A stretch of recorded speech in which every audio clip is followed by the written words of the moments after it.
Ditanya soal keperjakaan, Atta Halilintar mendadak disemprot Nikita Mirzani karena ini.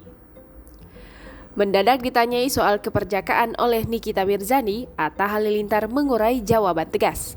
Alih-alih kikuk, Atta Halilintar justru menjawab pertanyaan Nikita Mirzani itu dengan lantang. Hal itu dilakukan Atta Halilintar lantaran sebelumnya dimarahi oleh Nikita Mirzani. Kenapa? Momen akrab saat Atta Halilintar dan Nikita Mirzani berbincang terekam dalam vlog Atta. Dilansir dari channel YouTube Atta Halilintar, tampak melayangkan beberapa pertanyaan kepada Nikita Mirzani.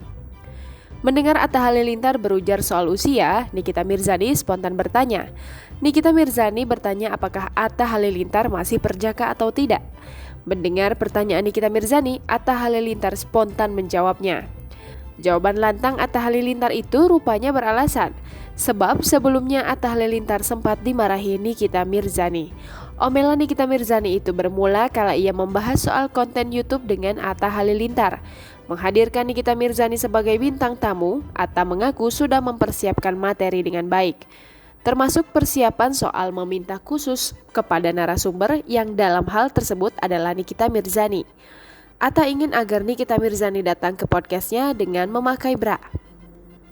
Hal tersebut diminta Atta kepada Nikita Mirzani lantaran sadar bahwa penonton YouTube-nya adalah yang masih di bawah umur. Mendengar penjelasan Atta Halilintar, Nikita Mirzani mengurai pendapatnya. Diakui Nikita Mirzani, pihak yang harus disalahkan ketika ada anak di bawah umur menonton konten dewasa adalah orang tuanya, bukan konten kreator. Seolah tak setuju, Atta Halilintar beranggapan bahwa konten kreator juga bertanggung jawab atas konten yang ia buat. Karenanya, daripada menimbulkan masalah, Atta Halilintar lebih baik mencegahnya. Heran dengan sikap Atta, Nikita Mirzani kembali mengoceh.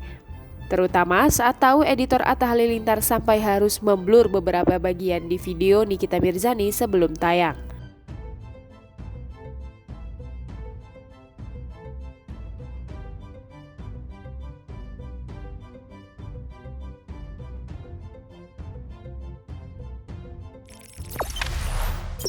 Jangan lupa subscribe, share, komen, dan like ya.